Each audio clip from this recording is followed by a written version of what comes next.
আসসালামু আলাইকুম ওয়া রাহমাতুল্লাহি ওয়া বারাকাতুহু। ইন্নাল হামদালিল্লাহ নাহমাদুহু ওয়া নাস্তাঈনুহু ওয়া নাস্তাগফিরুহু ওয়া নাউযু বিল্লাহি মিন শুরুরি আনফুসিনা ওয়া মিন সাইয়্যাতি আমালিনা। মান ইয়াহদিহিল্লাহু ফালা মুদিল্লা লাহু ওয়া মান ইউদ্লিল ফালা হাদিয়া লাহু।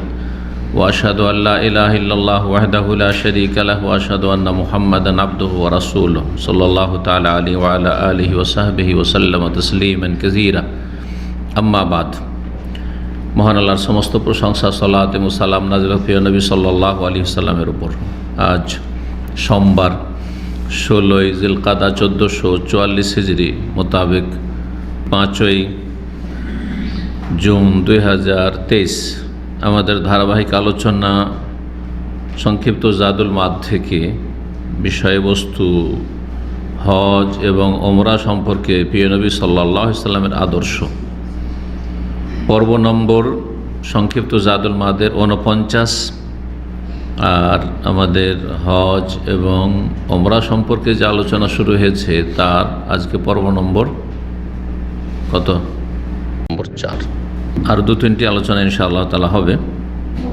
আজকের আলোচনার মূল বিষয়বস্তু নবী সাল্লাল্লাহু আলাইহি সাল্লামের হজের শুরু থেকে নিয়ে আরাফা পর্যন্ত আলোচনা আসবে। তার মানে কত বিস্তারিত আলোচনা। হজ শুরু হচ্ছে 8 তারিখে, আর 9 তারিখ সন্ধ্যা পর্যন্ত আমরা আজকের আলোচনায় পৌঁছিব। নবী সাল্লাল্লাহু আলাইহি সাল্লামের আদর্শ কেমন ছিল। মেনা বেরোলেন 8 তারিখে, আর তারপরে মেনায় যে সময়টা কাটালেন, তারপরে আরাফা গেলেন, আরাফায় সন্ধ্যা পর্যন্ত। তারপরে আগামী সপ্তাহে আলোচনা করব আরাফা থেকে প্রস্থান কোথাকার জন্য? মুজদালিফার জন্য। তো আজকের পর্বে লেখক বলছেন যে ওয়াকানা ইউসাল্লি মুদ্দাতা কিয়ামিহি ইলা ইয়াউমিত তারউইয়াতি বিমানজিলিহি বিল মুসলিমিন বিজাহির মক্কা। নবী সাল্লাল্লাহু আলাইহি সাল্লাম 4 জিলহজে পৌঁছলেন মক্কায়, আর পৌঁছার পরে সেখানে বাইতুল্লাহর তওয়াফ করলেন, সাফা মারওয়া সাই করলেন। যাদের কাছে কোরবানি পশু ছিল না তারা ওমরা করে হালাল হয়ে গেলেন চুল ছোট করে, কারণ মাত্র কয়েকদিন যেহেতু আছে এই জন্য এই ক্ষেত্রে কিন্তু চুল ছোট করাই উত্তম, মাথা মুন্ডন না করে। ওমরার চাইতে বড় ইবাদত হচ্ছে হজ। আর 2-4-5 দিন যদি সময় থাকে, যেমন আপনারা এখান থেকে যাবেন সৌদি আরবের লোকাল হাজি যারা মাত্র 1-2 দিন আগে যাচ্ছেন, 7 তারিখে গিয়ে পৌঁছবেন, 8 তারিখে তো আপনাকে বেরোতে হবে, 10 তারিখে আবার মাথা মুন্ডন করতে হবে। 10 তারিখে যে মাথা মুন্ডন সেটা হজের মাথা মুন্ডন, ঠিক না? আর হজ ওমরার চাইতে বড় গুরুত্বপূর্ণ। সুতরাং আপনি যদি ওমরাতে গিয়ে এখানে মারোয়ার ওপর মাথা মুন্ডন করে নেন, তার 3টা দিন 4টা দিন পরে মাথায় তো কিছু থাকবে না, চুল কী করবেন? শুধু ব্লেড ফিরাতে হবে। তাহলে ফিরাতে হবে যদি এমনটা কেউ করে, জায়েজ আছে। মাথা মুন্ডন করে নিলেন, আর তারপরে আবার ধরেন 2-3 দিন পরে চুল হয়নি, তার উপরেই আপনাকে ব্লেড ফিরাতে হবে। কিন্তু এই ক্ষেত্রে ওলামারা বলেছেন যে বড় ইবাদতের জন্য চুলটা রাখেন, তাহলে কি করতে হবে? চুল এই ক্ষেত্রে ছোট করে নেওয়াই উত্তম। এমনিতে সাধারণ অবস্থায় মাথা মুন্ডনকারীকে 3 বার দোয়া দিয়েছেন নবী সাল্লাল্লাহু আলাইহি ওয়াসাল্লাম, কিন্তু এই ক্ষেত্রে সেটা প্রযোজ্য নয়। 4 তারিখে পৌঁছলেন, 4 তারিখ থেকে শুরু করে 4, 5, 6, 7, আর যদি যেদিন পৌঁছলেন ওই দিন বাদ দেন তো 5, 6, 7, 8। 8 তারিখ জোহরে চলে গেলেন, জোহরের আগেই মেনা পৌঁছে গেলেন। মোট কথা এই মাঝখানে 4টা দিন থেকেছেন। কটা দিন থেকেছেন? 4 দিন থেকেছেন।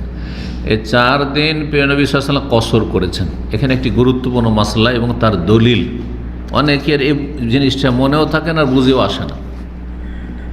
বুঝে নেন এবং মনে রাখেন যে কসরের সময়সীমা সম্পর্কে ওলামাদের বিভিন্ন মত রয়েছে।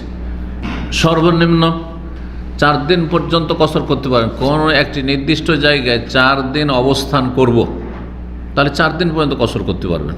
আগে থেকে নিয়ত আছে আমি রিয়াদ যাচ্ছি 4 দিন থাকব, মক্কা যাচ্ছি মক্কাতেই 4 দিন থাকব একই জায়গায়, তাহলে আপনি 4 দিন কসর করতে পারবেন।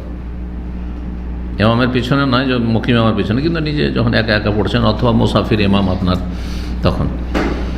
আর রাস্তায় যাওয়ার পথে, আসার পথে যখন রাস্তায়, তখন তো মুসাফির, কিন্তু ওখানে পৌঁছে যাওয়ার পরে, রিয়াদ পৌঁছে যাওয়ার পর, রিয়াদ আপনার গন্তব্যস্থান, পৌঁছে যাওয়ার পরে ওখানে আপনি 4 দিন কসর করতে পারেন। কিন্তু আর একজন যাচ্ছে আমি 5 দিন থাকবো রিয়াজে, তাহলে প্রথম দিন থেকে রিয়াজ পৌঁছেই সে মুকিম, পুরো সালাত পড়তে হবে।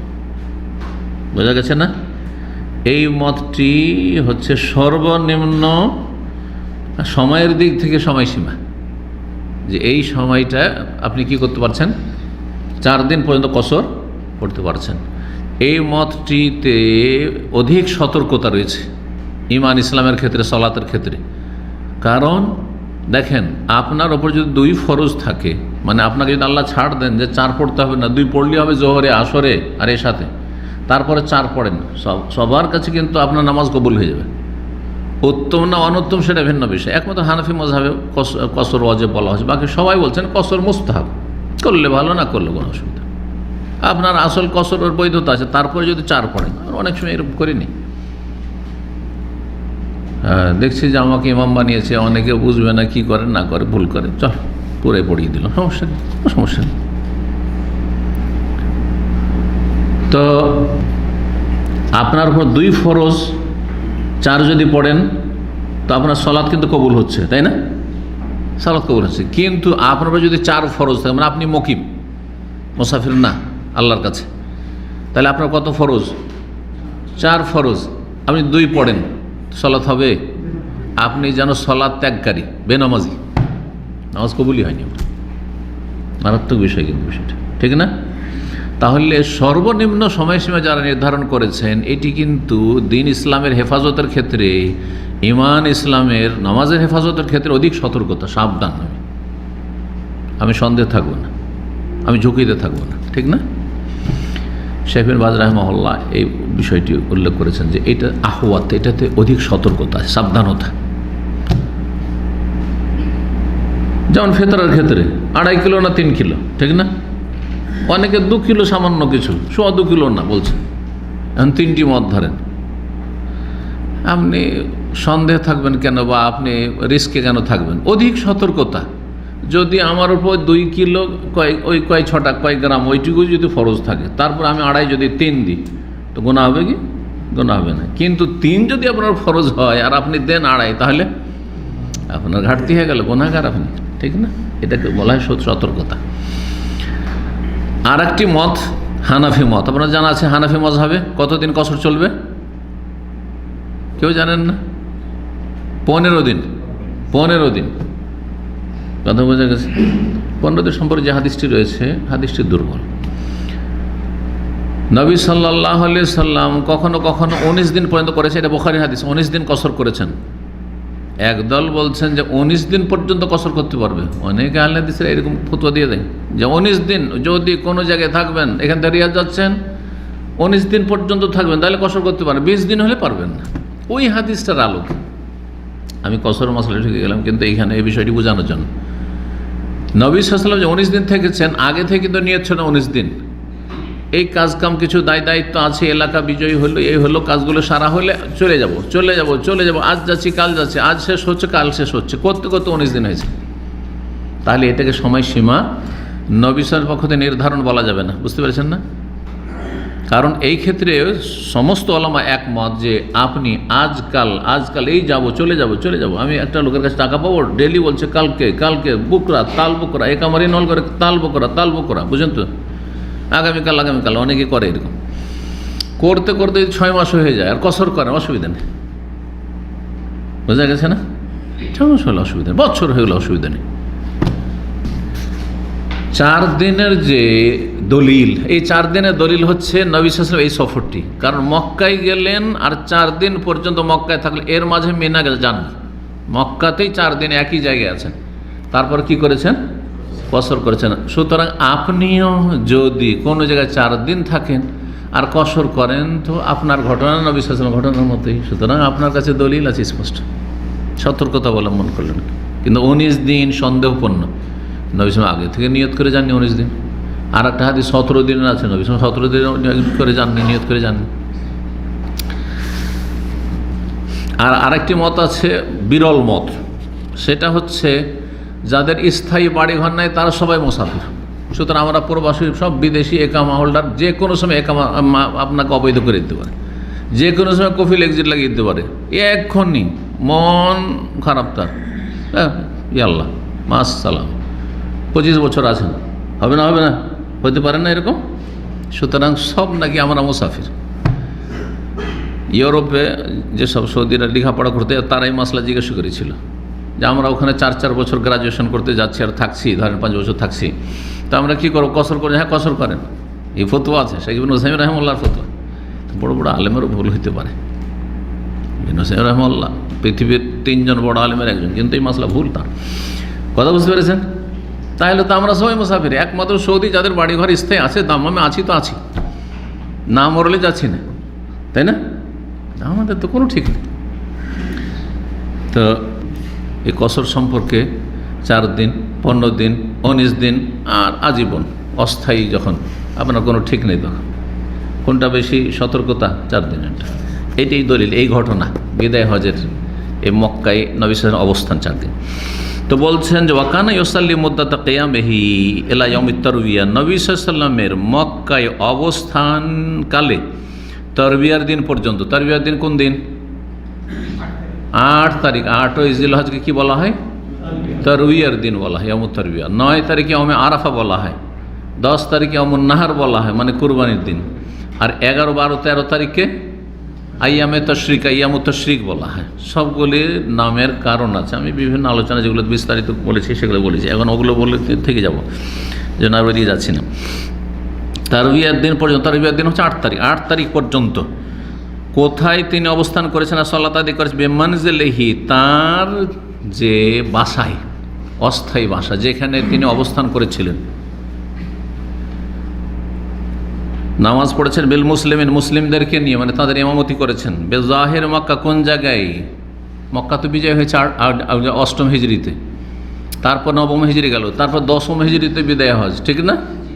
কিন্তু না, মক্কায় হারামে নবী সাল্লাল্লাহু নামাজ পড়েননি, হারাম থেকে দূরে। ওই যে উমরা করে চলে গেলেন, গিয়ে ওইখানে অবস্থান করে আছেন। যেমন আপনাদের হোটেল ধরেন, অনেকে কিন্তু আজিজিয়াতে হোটেল, শিশাতে হোটেল, অনেক দূরে হোটেল, কোথায় কোথায় হোটেল, তাই না? ওইখানে নামাজ পড়ছেন।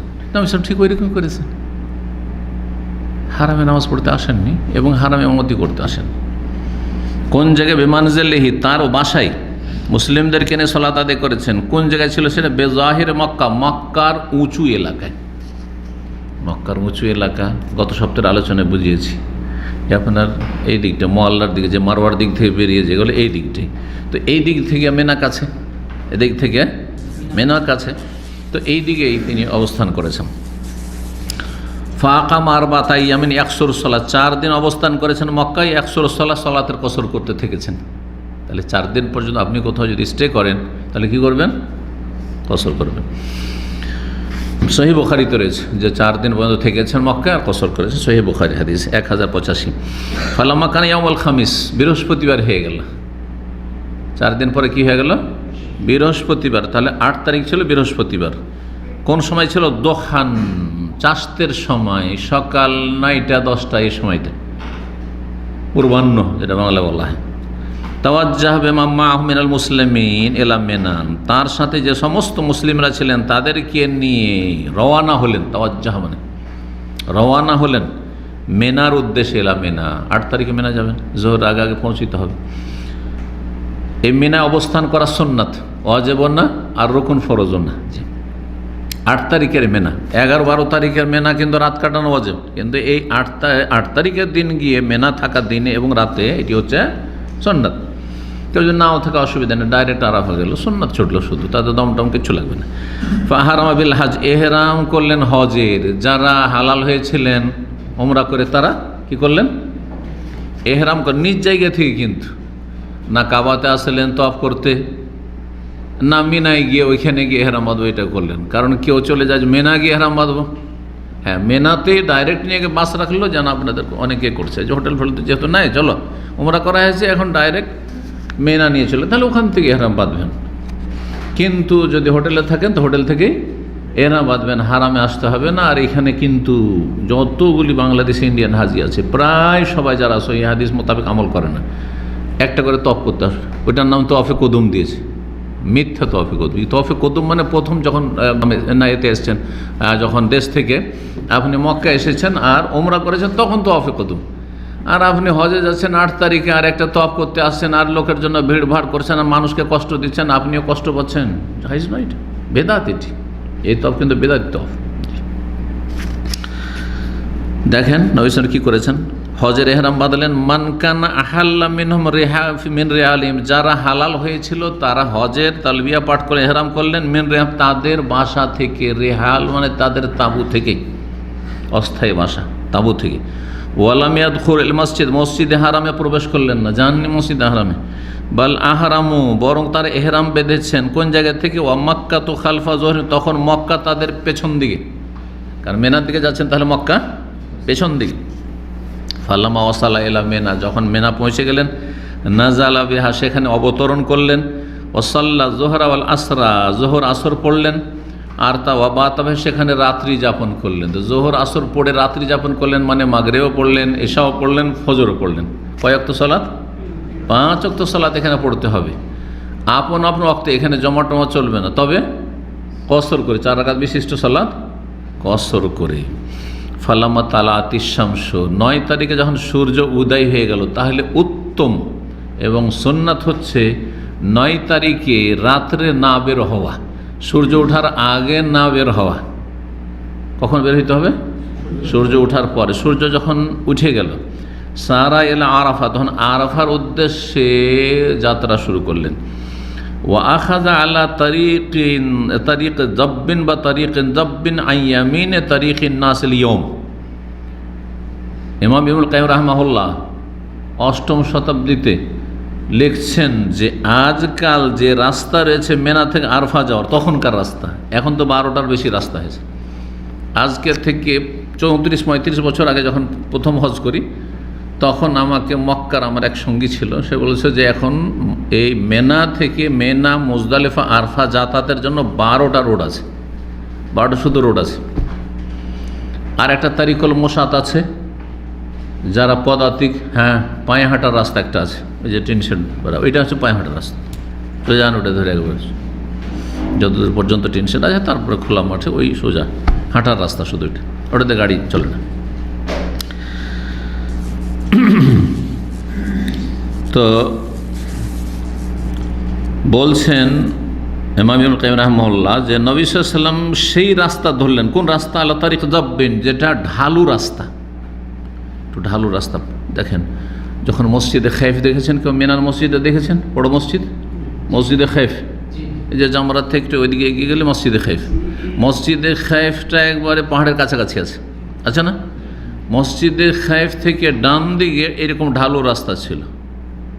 এই ঢালু রাস্তায় নবী সাল্লাল্লাহু আলাইহি সাল্লাম গিয়েছেন। ওই রাস্তা ধরে বলছেন সেই রাস্তাটা কোথায় ছিল, সেই রাস্তা কিন্তু অনাবাদ হয়ে গেছে, যুগের আবর্তন বিবর্তন। সেজন্য বলছে নবী সাল্লাল্লাহু আলাইহি সাল্লাম 1400 বছর আগে, আর ইমাম ইবনুল কাইয়িম রাহিমাহুল্লাহ 8ম শতাব্দী, আরও 700 বছর পরে, মানে আজকের থেকে প্রায় 700 বছর আগের ঘটনা বর্ণনা করছেন তিনি। বলছেন আইয়ামিনে তারিকিন নাসিল ইয়ম, আজকাল বর্তমানে যে জনগণের যে রাস্তা, তার ডান সাইডে সেই রাস্তা নবী সাল্লাল্লাহু রাস্তা ছিল, মানে যে রাস্তা দিয়ে নবী সাল্লাল্লাহু আলাইহি গেছে, যে পথ ধরে, সেটা ডান দিকে। আর তার মানে পাহাড়ের কিনারা দিয়ে যে ঢালু এটা রাস্তা ছিল। এখন তো পাহাড়ের ওপর দিয়ে একটা রাস্তা করেছে, জানা আছে না? পাহাড়ের ওপর দিয়ে একটা রাস্তা করা হয়েছে, একবারে পাহাড়ের কিনারা উঁচা দিয়ে একটা রাস্তা। ওয়াকানা মিনাস সাহাবাতিল মুলাব্বিস, সাহাবায়ে কেরামদের কেউ কেউ তালবিয়া পাঠ করছেন, লব্বাইক আল্লাহুম্মা লব্বাইক, রাস্তাতে তালবিয়া পাঠ করছেন, আর এটাই উত্তম। ওয়া হুয়া ইয়াসমাউ, নবী সাল্লাল্লাহু শুনছেন, ওয়ালা ইউনকির, কোনো আপত্তি করেননি। তালবিয়া পাঠ করছে, তালবিয়া পাঠ করা, বলেননি যে আর কিছু পড়ো, কালিমা তাওহীদও পড়ো, আরও কিছু পড়ো না, বলেননি। গোটা রাস্তা তালবিয়া তো তালবিয়া, এটি উত্তম। আর কখনো কখনো কেউ অন্য কালিমা তাওহীদও পড়ছেন, কিন্তু তালবিয়া পড়ে হচ্ছে সুন্নাত। ফাওয়াজাদাল কুব্বাতা কাদ যুরিবাত লাহু বিনামারাদ, গিয়েছেন নবী সাল্লাল্লাহু আলাইহি ওয়াসাল্লাম যখন পৌঁছিলেন আরাফার কাছাকাছি নামেরা নামক স্থানে, ওই যে মসজিদটা আছে, এইটাকে মসজিদের নামেরা এই জন্য বলা হয়। আরাফার মসজিদের নাম হচ্ছে মসজিদের নামেরা, আর মিনার মসজিদের নাম হচ্ছে মসজিদে খাইফ, মসজিদ আল খাইফ। আর আপনার মুজদালিফার মসজিদের নাম, ওই জায়গার নাম, মসজিদের নাম আল মাশআরুল হারাম, কোরআনে কারিমে রয়েছে। ফাযকুরুল্লাহ ইনদাল মাশআরিল হারাম। তো নবী সাল্লাল্লাহু আলাইহি সাল্লাম যখন ওখানে পৌঁছলেন, দেখলেন যে ছোট্ট খেমা, কোব্বা বলা হয় ছোট তাঁবুকে। এই যে আজকাল মানুষ কর্নিশ টর্নিশে যাচ্ছে অথবা মরুভূমিতে যাচ্ছে, দেখছেন না, তো ফ্যামিলি নিয়ে গেছে, ফ্যামিলিদেরকে একটু পর্দানবিধি করার জন্য একটা লাগিয়ে দিয়েছে ছোট ধরনের তাঁবু। এই ধরনের তাঁবুগুলো কোব্বা, ছোট্ট একটি তাঁবু লাগিয়ে দৌড়ে বাত মানে লাগিয়ে দেওয়া হয়েছে তার জন্য। কোথায়? নামেরা নামক স্থানে। নামেরা কি আবার বলছেন? ওয়াহিয়া কারিয়াতুন শারকি আরাফাতা, আরাফার পূর্ব দিকে একটি গ্রাম ছিল সেটি। তখন এখানে গ্রাম ছিল, কারিয়া জনপদ ছিল, লোকজন বাস করত। ওয়াহিয়া খারাবুল ইয়াম, 1400 বছর আগে সেখানে কারিয়া গ্রাম ছিল, কিছু লোক বাস করতো তাহলে। কিন্তু ইবনুল কাইয়িম রাহিমাহুল্লাহ বলছেন যে আমার এই সময় বর্তমান যুগে সেটা বিরান হয়ে গেছে, অনাবাদে হয়েছে। তখন আজকে থেকে 700 বছর আগে বিরান হয়ে গেছে। ফানাজালা বিহা, সেখানে অবতরণ করলেন ওই নামেরাতে। এখন আরাফা ঢুকলেন না, কিন্তু তাহলে সুন্নত হচ্ছে, উত্তম হচ্ছে যে আরাফার ময়দানে আপনি দুপুরের আগে, জোহরের আগে ঢুকবেন না। কিন্তু আজকাল সম্ভব না, নাহলে খেমা খুঁজেই পাবেন না আপনি, জায়গায় খুঁজেই পাবেন না আপনি। অথবা এমনিও যদি আপনাকে নিম গাছে তাহলে এদিক সেদিক জায়গায়, তাও জায়গায় পাবেন না। যদি আজকাল বসতে দেন, একসময় আমাদের দিত, তো এইভাবে আমরা হজ করেছি বাইরে। তো নবী সাল্লাল্লাহু আলাইহি ওয়াসাল্লাম কী করেছেন বলছেন, সেখানে অবতরণ করে হাত্তা ইজা জালাতিশ শামস, যখন সূর্য মাথার ওপর থেকে ঢলে গেল বা গড়ে গেল, আমারা বে নাকাতিল কাসওয়া, তার কাসওয়া নামক উষ্ট্রি সম্পর্কে নির্দেশ দিলেন যে সেটাকে সাজাও, মানে রেডি করো, প্রস্তুত করো। ফারোহেলাত, সেটাকে রেডি প্রস্তুত করা হলো। সুম্মা সারা, তারপরে চলতে লাগলেন। হাত্তা আতা বাতনাল ওয়াদি মিন আরজে অরনা, অরনা নামক এলাকার যে ওয়াদির গভীর জায়গা, নিচু জায়গা, বাতনুল ওয়াদি, সেই উপত্যকার নিচু জায়গায় আসলেন। ওই জায়গাটা নিচু ছিল। দেখবেন যখন মসজিদে খাইফের কাছে এদিক থেকে পায়ে হেঁটে কেউ হজ করেছেন, কেউ পায়ে হেঁটে গেছেন এদিক থেকে, এদিক থেকে যখন যাবেন একটা আছে ওভারব্রিজ বলছি, এমনি ব্রিজ আছে, ব্রিজ আছে, দেখবেন নিচু জায়গা, তো নিচু জায়গার উপরে ব্রিজ করা আছে, খেয়াল করেছেন কি? যাই হোক, অরনা নামক উপত্যকা, ওখানে অবস্থান করতে নিষেধ করা হয়েছে যে আরাফার সব জায়গায় অবস্থান করো, কিন্তু বাতনে অরনায় নয়, এই উপত্যকায় নিচু জায়গায় নয়।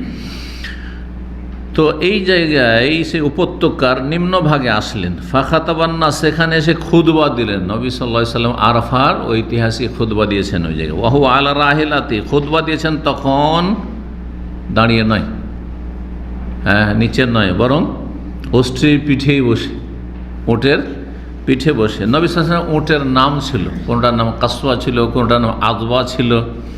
এখান থেকে ওলামারা ইস্তেমবাদ করেছেন যে আপনি পশু পাখিরও নাম রাখলে জায়েজ। কেউ যদি বলে এগুলো ফ্যাশন, দেখো না আজকালকার অনেক ক্ষেত্রে মন্তব্য করে ফেলে, দেখো তার একটা নাম, বিড়ালের নাম রেখেছে। এগুলো খ্রিস্টানদের কাছ থেকে শিখেছে, কারণ খ্রিস্টানদের কুকুরের নাম আছে, তাই না? তো না, সব কিছু তো আবেগ দিয়ে কথা বললে হবে না, দলিল দিয়ে কথা বলতে হবে। যেহেতু নবী সাল্লাল্লাহু আলাইহি ওয়াসাল্লামের উটের নাম ছিল, তো আপনার বিড়ালের নাম রাখলে অসুবিধাটা কি? এটা পাখি পুষছেন আপনি, সে পাখির নাম রাখলে অসুবিধা নেই, নাম রাখা যেতে পারে। খুতবা দিলেন সওয়ারির উপরে চড়েই। খুতবাতা নাজিমা, সেই ভাষণ ছিল বড়ই গুরুত্বপূর্ণ, মহত্বপূর্ণ খুতবা ছিল। কাররারা ফিহা কাওয়াইদুল ইসলাম, সেখানে ইসলামের বুনিয়াদগুলি সুস্পষ্ট করলেন, বুনিয়াদি বিষয়, মৌলিক বিষয়গুলি আলোচনা করলেন। ওয়াহাদামা ফিহা কাওয়াইদা শিরকে, শিরকের ভিতকে নির্মূল করে দিলেন, চূর্ণ বিচ্ছিন্ন করে দিলেন। জাহিলিয়াতের ভিতকে, জাহিলিয়াত এবং শিরকের ভিতকে কি করলেন? ধ্বংস করে দিলেন বা ভেঙে ফেললেন, ধূলিসাৎ করলেন যেতে পারে। জাহিলিয়াত, শিরক আর জাহিলিয়াত, জাহিলিয়াত আম, আর জাহিলিয়াতের এক সবচেয়ে বড় জাহিলিয়াত হচ্ছে শিরক, কুফরি, নাস্তিকতা ইত্যাদি। আর জাহিলিয়াতের মধ্যে কুফরি ছাড়াও বিভিন্ন ফাসেকি, জাতীয়তা, রং বর্ণের কারণে কাউকে ছোট কাউকে বড় মনে করা, পাসপোর্টের ভিত্তিতে কাউকে ছোট কাউকে বড় মনে করা, তার ভাষাগত জাতীয়তা, আঞ্চলিকতা, হ্যাঁ, যে আমি কুমিল্লা, সমান সমান। আর এ তো কোথায়, কোথায় খুলনা, এ সিলেটি না, ওই দূরে, আর সিলেটি ভাই ভাই, এগুলো হচ্ছে জাহিলিয়াত। এরকম নবী সাল্লাল্লাহু আলাইহি ওয়াসাল্লাম কি বলেছেন? জাহিলিয়াত বলেছেন। সেটা কখনো কুফরি হয়ে যাবে, আর সবসময় কুফরি না, হয়তো ফাসিকি তো অবশ্য সবসময় কাবীরা গুনাহ, আর কখনো কখনো কুফরি হবে যখন একজন কাফের আপনার অঞ্চলের, আপনার ভাষাভাষী, সেজন্য সে আপনার কাছের, আরেকজন মুসলিম আপনার দূরে, যেহেতু সে অন্য অঞ্চলের বা অন্য ভাষাভাষী, তখন এটা বড় কুফর হয়ে যাবে। এগুলো জাহিলিয়াতের অন্তর্ভুক্ত। জি, জাতীয়তাবাদ এই জন্য কুফরি মতবাদ, যে কোনো রকম জাতীয়তাবাদ। জি, তো নবী সাল্লাল্লাহু আলাইহি ওয়াসাল্লাম এই বিষয়গুলি আলোচনা করলেন। ওয়াকাররারা ফিহা, আর তাতে সুস্পষ্ট করলেন, তাহরিম আল মুহাররামাত, যতগুলি হারাম বস্তু সেগুলির হারামকে, এই বিষয়গুলি হারাম হারাম হারামগুলি যাতে মানুষ জেনে নেয়, কারণ এইরকম সমাগম আর হবে না, কখন আর কোনো সুযোগ নেই। বিদায় হজ আল্লাতি ইত্তাফাকাতিল মেলাল আল্লাহ তাহরিমা, সমস্ত ধর্ম যেগুলো আসমানি দিন, মুসা আলাইহিস সালামের নিয়ে আসা দিন, ঈসা আলাইহিস সালামের দিন, সবাই কিন্তু সেগুলিকে হারাম বলেছে। সুদ হারাম, জুলম হারাম, হ্যাঁ, জেনা হারাম। কোন ধর্মে নেই যে জেনা ব্যভিচার হারাম, তাই না? মদ হারাম, জি, অশ্লীলতা হারাম, নোংরামি হারাম, উলঙ্গ চলাফেরা হারাম। জি,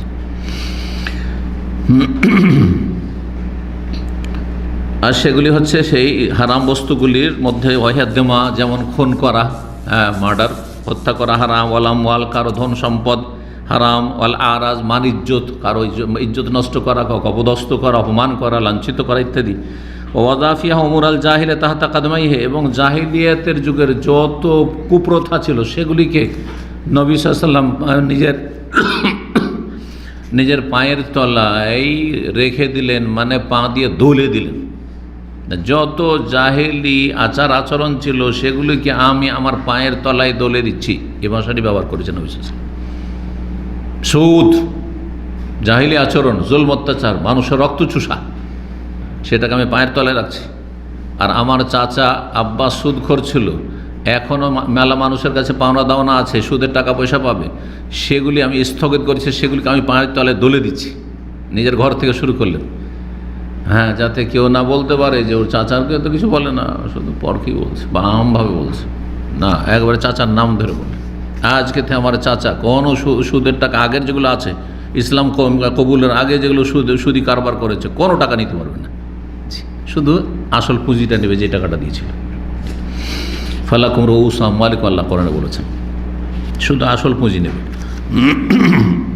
এই জন্য কেউ যদি সুদের ওপর কারবার করে থাকে আর তওবা করে, তাহলে সে অতিরিক্ত টাকা নিতে পারবে না, যেই চুক্তি থাকবে না, বাতিল চুক্তিগুলি, হারাম চুক্তি। ওয়াদাফিয়া হুমরাল জাহিল তাহাতা কাদমাই, ওয়াদাফিয়া রেবাল জাহিল, জাহিলিয়াতের যে সুদকেও পায়ের তলায় দোলে দিলেন, কুল্লাহু আবতাল্লাহু, বাতিল বলে ঘোষণা করলেন, সুদ বাতিল, সুদি কারবার বাতিল। ওয়াউসাহুম বিন্নিসাই খায়রান, এবং নারীদের সম্পর্কে সদাচরণের ওসিয়ত করলেন, নারীরা দুর্বল জাতি, তাদের সাথে তোমরা সদ্ব্যবহার করিও, নম্র আচরণ করিও। ইস্তাউসু বিন্নিসাই খায়রান ওয়াজাকার আল হাক্ক আল্লাযী লাহুন্না ওয়া আলাইহিন্না, এবং নারীদের অধিকার এবং নারীদের যে দায় দায়িত্ব সে সম্পর্কে আলোচনা করলেন। নারীদেরও অধিকার রয়েছে, আপনি একজন স্বামী, আপনার ওপর আপনার স্ত্রীর অধিকার রয়েছে, আর আপনার এই অধিকার আপনার স্ত্রীর ওপর রয়েছে। এইসব বিষয়গুলি আলোচনা করলেন। ওয়া আন্নাল ওয়াজিবা লাহুন্না রিজক ওয়াল কিসওয়া বিল মারুফ, এবং স্বামীদের ওপর ফরজ হচ্ছে নারীদের জন্য রিজক, তাদের ভরণ আর পোষণ, হ্যাঁ, রিজক তাদেরকে খেতে দিতে হবে, ওয়াল কিসওয়া বিল মারুফ, আর তাদেরকে পোশাক দিতে হবে, ভরণ পোষণ যেটাকে বলা হয়। ওয়ালাম ইউকাদ্দির যালিকা তাকদিরান, কিন্তু সেটার পরিমাণ নির্ধারণ করেননি, যে দৈনিক কত টাকা দিতে হবে, হ্যাঁ, খাবারের জন্য, বা মান্থলি কত টাকা স্ত্রীকে দিতে হবে। ধরেন আপনি বিয়ে করে রেখেছেন, আর প্রবাসে থাকছেন, শ্বশুর বাড়িতে আপনার স্ত্রী থাকছে, অথবা আপনার বাবার বাড়িতে থাকছে, কত টাকা তার অধিকার। যদি আপনার স্ত্রী বলে যে মাস আমাকে 30,000 টাকা লাগবে, আপনি না 10,000 টাকা দেব, হ্যাঁ, তাহলে কি ফয়সালা হবে? ফয়সালা হচ্ছে যে সেখানে সাধারণত একজন মহিলার ভরণ পোষণে কত টাকা লাগে, কাপড় আপনি বলছেন শুধু 2টো কাপড় দেবো, আর ও বলছেন আমার 40টা লাগবে, সমাধান হবে? এটা না পড়া থাকলে তাহলে দেখতে হবে যে আশেপাশে আমার মা, আমার বোনেরা, হ্যাঁ আপনার বোনেরা 5টা 10টা পড়ে, 5টা 10টা, আর আপনার বোনের কাছে কাপড়ের হিসাব নেই, আর আপনার স্ত্রী বলছে 2টোর বেশি তোকে দেবো না, চলবে না? চলবে না। আজ আমাদের দেশের মহিলারা মেয়েদের জন্য সব ছুট, কোনো কাজ করবে না, বসে বসে খাবে, আর পরের মেয়ের ওপর জুলম অত্যাচারের শেষে নেই, এটা চলবে না। তো নবী সাল্লাল্লাহু আলাইহি ওয়াসাল্লাম নির্ধারণ করেননি যে খাওয়ার জন্য কত দিতে হবে, পোশাকের জন্য কত দিতে হবে, নির্ধারণ করেননি। এটা কিসের জন্য রেখে দেওয়া হয়েছে? তো সেখানকার সমাজে সৌদি আরবের মহিলারা বাঙালি মহিলা সমান্তর হবে না, তাই না? তারপরে একটা গরিব পরিবারের মহিলা ধনী পরিবারের মহিলার মতো ডিমান্ড করলে তার কাজ হবে না, দেখতে হবে যে কোন পর্যায়ে আছে। ওয়াবাহালিল আজওয়াজ দারবাহুন্না ইযা আদখালনা ইলা বুয়ুতিহিন্না মাই ইয়াকরাহু আজওয়াজুহুন্না, আর স্বামীদের জন্য মুবাহ জায়েজ করেছেন, বৈধতা দিয়েছেন নবী সাল্লাল্লাহু আলাইহি ওয়াসাল্লাম এই বিদায় হজের ভাষণে। স্ত্রীদেরকে মারা প্রয়োজন হলে কখন? ইযা আদখালনা ইলা বুয়ুতিহিন্না, যদি স্ত্রীরা বাড়িতে বেগানা পুরুষকে ঢুকায়, বেগানা পুরুষ বাড়িতে ঢুকেছে তাহলে মারার অধিকার আছে, কিন্তু মেরে ফেলার অধিকার নেই। হ্যাঁ, মার দেওয়ার অধিকার আছে কিন্তু মেরে ফেলার অধিকার নেই, কারণ আবেগে কিন্তু অনেকে কি করে, হত্যা করে দেয়। হারাম, এটা মোটেই জায়েজ না। তার যদি মৃত্যুদণ্ড থাকে, হ্যাঁ যেমন সংসার, তো সেটা সরকার করবে, আপনি করতে পারবেন আপনার স্ত্রী, সরকার করবে, করলে ইসলামের রাষ্ট্র কায়েম করুক আর সরকার করুক, আপনাকে সরকারের কাছে বিচার চাইতে হবে। কথা বুঝতে পারছেন? আপনি তারপরে স্ত্রীর ক্ষেত্রে তো আপনি যদি অন্য কেউ যদি সাক্ষী প্রমাণ দেয় তাহলে তখন রজম, কিন্তু আপনার ক্ষেত্রে দলিল প্রমাণ না দিতে বলে লিয়ানের একটা রাস্তা আছে। জি, যদি নিজের বাড়িতে এমন কাউকে ঢোকায় মাইয়াকরাহু আজওয়াজুহুন্না, যাদের বাড়িতে প্রবেশ করা স্বামী অপছন্দ করে, এমনকি মাহরাম হইল, এমনকি মহিলা হইল, ধরেন আপনার স্ত্রী তার বোনেরাকে আপনার বাড়িতে জায়গা দিচ্ছে, কিন্তু আপনি জানছেন যে ওর বোনরা এত খারাপ যে আমার বাড়িতে আসলে আমার স্ত্রী খারাপ করে দেবে, আমাদের স্বামী স্ত্রীর সম্পর্ক নষ্ট করে দেবে। আছে কিন্তু অনেকে, কিন্তু বরং শাশুড়ি, আমাদের দিনী ভাই এখানে ছিলেন, তার বৌমা এইভাবে তালাক হয়েছে, কিন্তু ঢাকাতে বলছে যে স্বামী স্ত্রীরা ঠিকই থাকে, আমার ছেলের সাথে সব ঠিক আছে, সব ঠিক আছে, কিন্তু যখনই টেলিফোন করে মায়ের সাথে কথা বলে, আধা ঘন্টা কথা বলে, তারপরে একেবারে নাফরমান হয়ে যায়, থাকবো না, আমি থাকবো না, তালাক দিয়ে দাও। তাহলে অবশ্যই নিষেধ করবে, না তোর মার সাথে দেখা করতে পারবি না, কথা বলে আমার সামনে কথা বল। জি, আমার সামনে কথা বলতে হবে, তুমি কি কথা বলো না বলো, ও বলুক, অসুবিধা নেই, কথা বলতে নিষেধ করতে পারবেন না আপনি, কথা বল আমার সামনে কথা। জি, কারণ দাম্পত্য জীবনের সুখ শান্তি আর বিয়ে শাদী হয়েছে টিকিয়ে রাখা, এটা সবচেয়ে বড় লক্ষ্য উদ্দেশ্য থাকতে হবে আপনার। ইসলাম বৃহৎ স্বার্থকে সবসময় প্রাধান্য দিয়েছে। আপনার সংসারটা টিকাটা বেশি উত্তম না আপনার শাশুড়ির সাথে আপনার ওয়াইফের যোগাযোগ করা বেশি জরুরি না? মোটেই জরুরি না। কথা বোঝা গেছে না? জি, আসবে, দেখা সাক্ষাৎ করে চলে যাবে, বাধা দিবেন না যে দেখা সাক্ষাৎ করতে দেবো না। হ্যাঁ, কিন্তু আপনি থাকতে, আপনি নেই আর অগোচরে আসছে, অনেক মহিলা আছে পাচার করে, স্বামীর ধন পাচার করে, হ্যাঁ তো জায়েজ নয়, ঢুকতে দেবেন না, না খবরদার আসতে দেবেন না। ও আউসাফিহাল উম্মাতা, আর উম্মতকে ওসিয়ত করেছেন কিসের? বিল ইতিসাম বিকিতাব, আল্লাহর কিতাবকে শক্ত করে ধারণ করবে, গোমরাহ হবে না, কোরআন সুন্নাহকে মজবুত করে ধারণ করবে। ও আখবারা, তাদেরকে জানিয়েছে আন্নাহুম লা ইয়াযিল্লু মা দাম মুতাসামিনা বিহি, কোরআনকে যতক্ষণ পর্যন্ত তারা শক্ত করে ধারণ করে থাকবে ততক্ষণ পর্যন্ত কখনো গোমরাহ হবে না। আর কোরআন কারীমের তাফসীর হচ্ছে রাসূলুল্লাহ সাল্লাল্লাহু আলাইহি ওয়াসাল্লাম, সুতরাং তাছাড়া কোরআনের আমল করাও সম্ভব না আর বোঝাও সম্ভব না। কোরআন সুন্নাহর কথাই জন্য হাদিস রয়েছে। সুম্মা আখবারাহুম, তারপরে তাদেরকে বলে দিয়েছেন যে আন্নাহুম মাসউলুন আনহু, কিয়ামতের দিন তোমাদের জিজ্ঞাসিত হবে, জবাব দিতে হবে রবের কাছেই। ওয়াস্তানতাকাহুম বিমাযা ইয়াকুলুন, আর তাদেরকে বলতে বললেন যে তোমরা বলো যে তোমরা কি মানছো না, সাক্ষী দিচ্ছ আমি তোমাদেরকে দিনের তবলিগ করে দিলাম কিনা, আল্লাহর দিন পুরোপুরি যথাযথ পৌঁছে দিলাম কিনা। তাদের কাছ থেকে কথা নিয়েছে, তাদেরকে বলছেন তোমরা বলো। অবেমাযা ইয়াশহাদুন, তোমরা কি সাক্ষী দিচ্ছ, সাক্ষী দাও। ফাকালু, তখন সাহাবীরা বলেছিলেন, নাশহাদু, আমরা সাক্ষ্য প্রদান করছি, আন্নাকা বাল্লাগতা, আপনি দিন পৌঁছে দিয়েছেন, তবলিগ করে দিয়েছেন, ওয়া আদাইতা, হক আদায় করে দিয়েছেন, দায়িত্ব আদায় করে দিয়েছেন, ও নাসাহতা, আপনি আমাদের হিতাকাঙ্ক্ষী হয়েছেন, যথাযথ নসিহত করেছেন। ফারাফা ইসবা ইলাস-সামা, তখন আকাশের দিকে আঙ্গুল উঠিয়েছেন আল্লাহকে সাক্ষী করবার জন্য। ওয়াস্তাশহাদ আল্লাহ আলাইহিম, এবং মুসলিমদের ওপর, যেসব মুসলিমরা সেখানে ছিলেন হজের ময়দানে, আরফার ময়দানে, তাদের সামনে আল্লাহকে সাক্ষী করেছেন সালাসামার, 3 বার করে, আল্লাহ মশহাদ, আল্লাহ মশহাদ, আল্লাহ মশহাদ, আল্লাহ তুমি সাক্ষী থাকো, আল্লাহ তুমি সাক্ষী থাকো, আমি পৌঁছে দিয়েছি যারা বললো, যাতে কিয়ামতের দিন না বলতে পারলে না বলতে পারে যে মা জানাম বা শিরিওয়ালা না, যে আমাদের কেউ কিছু বলতে আসে না, তো জানতাম না, কথা বলা যেন সুযোগ না থাকে। ও আমার আহম, এবং তাদেরকে নির্দেশ দিলেন, আইয়ুবাল্লিগা শাহিদুহুম গায়ব, যারা এখানে উপস্থিত রয়েছে এই আরাফার ময়দানে, তারা ওদেরকে, যারা অনুপস্থিত রয়েছে অন্য অন্য জায়গায় বা পরে তাদের সাথে দেখা সাক্ষাৎ হবে বা হজে আসতে পারেনি, তাদেরকে তোমরা পৌঁছে দেবে। উপস্থিত লোকেরা অনুপস্থিতকে ফালিয়ুবাল্লিগু শাহিদুল গায়েব, হাদিসের ভাষায় রয়েছে, যারা শাহেদ উপস্থিত তারা অনুপস্থিত গায়েবকে কথাগুলি পৌঁছে দেবে। আপনাদেরই দায়িত্ব। সৌদি আরবে আল্লাহ নসিব করেছে আপনাদেরকে, এখানে দিন শিখছেন, তৌহিদ সুন্নাহ শিখছেন, এখানে শিরক বিদআতকে চিনতে পারছেন, এখানে নাস্তিকতা কুফরিকে চিনতে পারছেন, এখানে জানছেন যে সেকুলারিজম কুফর, এখানে জানছেন যে গণতন্ত্র কুফর, এখানে জানছেন যে আপনি মাজার পূজা শিরক কুফর, হ্যাঁ, তাহলে জাদু কুফর শিরক। সুতরাং আপনাদেরকে এইসব বিষয়গুলি দেশে পৌঁছে দিতে হবে। এখানে জানছেন নিয়ত পড়া বেদাত, হ্যাঁ, নিয়ত করতে হয়, নিয়ত পড়তে হয় না, আপনাদের দায়িত্ব পৌঁছে দিতে হবে। এখানে মৃত সংক্রান্ত, মাইয়াত সংক্রান্ত কত যে বেদাত রয়েছে আমাদের দেশে, আপনারা জানছেন। সুতরাং এইসব বিষয় পৌঁছে দিতে হবে। কবর পাকা করা হারাম, কবরে চাদর চড়া হারাম, আপনারা দেখছেন, জানছেন এখানে। সুতরাং এই বিষয়গুলি পৌঁছে দিতে হবে। নবী সাল্লাল্লাহু আলাইহি সাল্লাম তখন বলেছেন, এই কথা শুধু তখনকার লোকের জন্য, কিয়ামত পর্যন্ত। জি, এর রেওয়ায়াত সহিহ বুখারীতে রয়েছে এবং সহিহ মুসলিমে রয়েছে। জাবের রাদিয়াল্লাহু তাআলা নবী সাল্লাল্লাহু আলাইহি ওয়াসাল্লামের যে খুতবার, ভাষণের আরাফার, সুম্মা ওয়া খাতাবা খুতবাতান ওয়াহিদা, এক খুতবা দিয়েছেন। আরাফায় কিন্তু 2 খুতবা দেননি, জুমার খুতবার মতো। ওয়ালাম তাকুন খুতবাতাইন, 2 খুতবা ছিল না। জালাসা বাইনাহুমা, 2 খুতবার মাঝখানে বসেননি, মানে 2 খুতবা দেননি, একটাই খুতবা, ব্যাস একটি ভাষণ। তাহলে ভাষণকেও কি বলা হয়?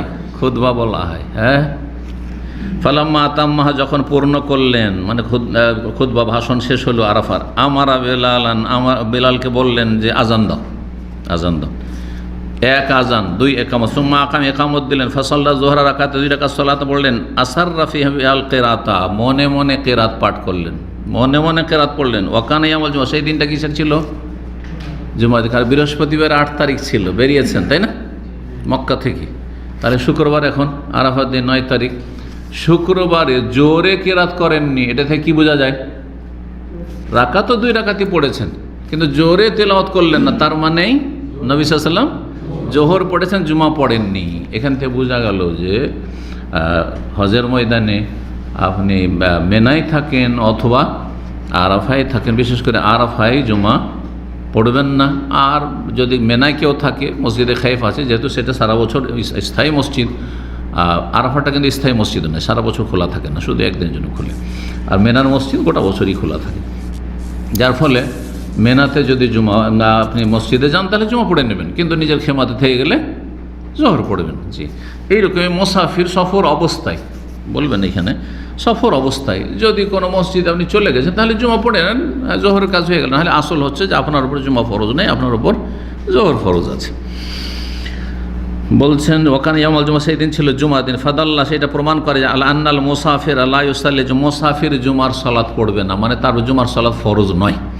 সুম্মা আকামা, তারপর আবার একামত দিন। ফসল আসর রাকাতাইন আইজান, 2 রাকাত আসরের সালাত পড়লেন, একসাথে জমা করলেন, সকলেই জমা করেছেন। এ কথা বলেননি যে যারা মক্কার আশেপাশের লোক, যারা আরাফা আর মেনার আশেপাশের লোক, তারা তো মকিম, সুতরাং তোমরা 4 রাকাত পুরা করে নাও, বলেছেন?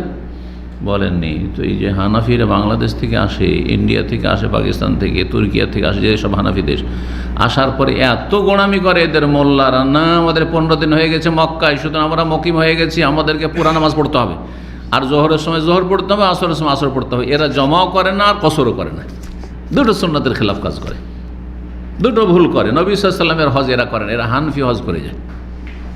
এরা নবী সাল্লাল্লাহু আলাইহি ওয়াসাল্লাম হজ করে না। হজ করতে হবে নবী সাল্লাল্লাহু আলাইহি ওয়াসাল্লাম, ভালো করে শুনে রাখেন। তো জোহর আসর জমা করলেন, কসর করলেন। বলছে ফাসাল্লা বেসলাতিহি, হ্যাঁ বলছেন ওয়ামাহু, বলছেন যে ওয়ামাহু আহলু মক্কা, নবী সাল্লাল্লাহু সাথে হাজী সাহেবরা মক্কারও ছিলেন, মক্কাবাসীও হজে ছিলেন আরাফার ময়দানে। ফাসাল্লা বেসলাতিহি, নবী সাল্লাল্লাহু আলাইহি ওয়াসাল্লামের ইক্তেদায় সালাত আদায় করেছেন তারা, কাসরান ওয়া জামান, তারাও কসরকে তারাও জমা করেছেন। অথচ আরাফা মক্কা থেকে 17-18 কিলোমিটার, 6 কিলোমিটার ধরেন মেনা হয়ে গেল, আর তারপরে মুজদালিফা আর আপনার 4-5 কিলোমিটার, 4 কিলোমিটার হলো, আর মুজদালিফায় তো ওইদিকে 8-9 কিলোমিটার হলো, 18 কিলোমিটার, 18 কিলোমিটার মক্কা থেকে, হারাম থেকে। ওফিহা আওদাহ দলিল, যেটা স্পষ্ট দলিল আল আন্না সাফার আল কাসরে লা ইয়াতাহাদ্দাদু বিমাসাফাতি মালুমা, কসর যে সফরে এর জন্য নির্ধারিত আপনার মাইল বা কিলোমিটার হইতে হবে, এই যে মতটি রয়েছে এই মতটি সঠিক নয়। এর চাইতে সঠিক যেটাকে সফর বলে সেটাই সফর। এই ক্ষেত্রে দুটো মত আছে। প্রসিদ্ধ মত কি 48 মাইল বা 80 কিলোমিটার, তাই না? যে 80 কিলোমিটার এটি প্রসিদ্ধ, কারণ অধিকাংশ সফরগুলো 80 কিলোমিটার হয়েই যায়। কিন্তু 80 হইতে হবে, আর ওর নিচে 70 হইলে হবে না এমন কথা নেই। অনেক সময় 50 কিলোমিটার 40 কিলোমিটার সফর হয়ে যেতে পারে। ইবনে তাইমিয়া রাহিমাহুল্লাহ এবং অনেক গবেষক ওলামাদের মতে এটি, যে সফর যেটাকে আপনার এলাকার ভাষায় এটাকে সফর বলা হয়, যে আপনি কোথায় আছেন, সফরে আছে, অথচ আপনি বাড়ি থেকে 40 কিলোমিটার দূরে গেছেন বা 35 কিলোমিটার দূরে, সেটা সফর হইতে পারে। এই জন্য এখান থেকে রাস্তান্নরা সফর কিনা চিন্তা করতে হবে। সৌদি আরবের রাস্তাঘাট এত মানে স্পিডের রাস্তা, সুতরাং এইটা সম্পর্কে না সতর্ক। কিন্তু জুবাইল 80 কিলোমিটার কাছাকাছি, দুই মতেই সফর। আবকি মোটামুটি 75 হইল মোসাফির, আপনি আল হাসাত মোসাফির, ঠিক আছে। কিন্তু এখান থেকে সাফওয়া যাচ্ছে, কেউ রাস্তানোরা যাচ্ছে, কাতিব যাচ্ছে, খোবার যাচ্ছে, বাহরাইন ব্রিজ যাচ্ছে, সফর নয় এগুলো, ঘুরতে এমনি গেলেন চলে এলেন। ফালাম ফারাগবিন সলাতে, যখন সলাৎ শেষ করলেন, রাকেবা, তখন জোহর আসর শেষ হয়ে গেল, জোহর আসর শেষ হয়ে গেল। যেই জায়গায় মসজিদ আছে, মসজিদে নামেরা, এখানে খুতবা হয়, এখানে জোহর আসর এখনকার ইমামরা পড়েন না, ওই সুন্নতটি বহাল আছে, ওই জায়গায়তে নবী সাল্লাল্লাহু আলাইহি ওয়াসাল্লাম জোহর আসর পড়েছেন। তারপরে ওখানে কিন্তু অবস্থান করেননি, ওখান থেকে এগিয়ে ভিতরে চলে গেলেন, আরাফার ভিতরের দিকে চলে গেলেন, রাকেবা, সওয়ার হলেন বাহনে, হাত্তা আতাল মওকিফ, তার নির্দিষ্ট মওকিফে, যেখানে আল্লাহ হুকুম করে সেখানে গেলাম, যা আমি অমুক জায়গায় চলে যাই। ফাওয়াকাফা ফি জাইলিল জাবাল, একটি ছোট্ট পাহাড়ের নিচে, জাইল মানে কিনারা, জাইল মহিলাদের যে আঁচল, শাড়ির আঁচল বা ওড়নার আঁচল, এটাকে জাইল বলা হয়। চুল যে ঝুলছে ওইটাও বলা হয়।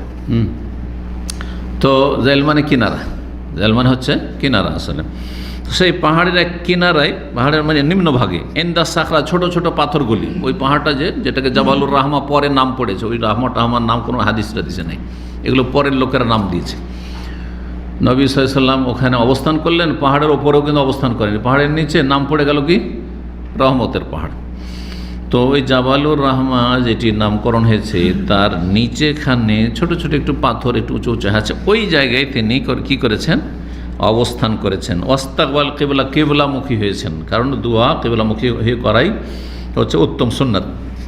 ওয়াজাল হাবলাল মুসাতে বাইনা ইয়াদাইহি, আর যারা পদাতিক ব্যক্তি পায়ে হাঁটে তাদের রাস্তা সামনের দিকে করলেন, মানে ওই রাস্তাটা সামনের দিকে। ওয়াকানা আলাবে, তখনকার রাস্তা অন্যরকম ছিল। ওয়াকানা আলাবাই রেহি, নবী সাল্লাল্লাহু আলাইহি ওয়াসাল্লাম উটের পিঠেই ছিলেন, কিন্তু উটের পিঠে চড়েই দোয়া করেছেন। ফাখাযা ফিদ দোয়ায়, দোয়া করা শুরু করলেন। ওয়াতাদাররুয়ে, আর একগ্রতার সাথে দোয়া করা শুরু করলেন, আর কান্না ভাব নিয়ে দোয়া করা শুরু করলেন। এলা গরুব ইসলাম, একদিন সূর্য ডুবা পর্যন্ত। সেই সময়টাই সবচাইতে বড় দিন ছিল সৌদি আরবের, বড় দিন, সবচেয়ে বড় দিন, সবচেয়ে বেশি গরম। নবী সাল্লাল্লাহু আলাইহি ওয়াসাল্লাম হজ সবচেয়ে বড় দিন এবং গরমের দিনে, প্রচণ্ড গরমের দিনই ছিল। মক্কাতে এই সময়টাই, আর আরেকটু চলে যান, মানে জুলাই আগস্টে, এই সময়টাই সবচেয়ে বড় দিন হয়ে যাবে জুলাই আগস্টে। তো জুলাইয়ের দিকে, এই জুলাই হজটা ছিল। তো জুলাইয়ের দেখেন এখান থেকে 45 মিনিট কমপক্ষে মক্কা। তাহলে মক্কায় কত হবে? মক্কা ধরেন 12:15 জাওয়াল হয়ে যাচ্ছে, ঠিক না? আর 15 মিনিট পিছিয়ে দেন 12:30। সলাৎ হইতে তো আর বেশি সময় লাগেনি, 12:30। খুতবা হলো ধরেন, সব মিললে একটার বেশি তো আর না, একটার বেশি যাবে না। একটার সময় থেকে শুরু করে সন্ধ্যা মক্কায় সূর্য ডুবে কয়টায়?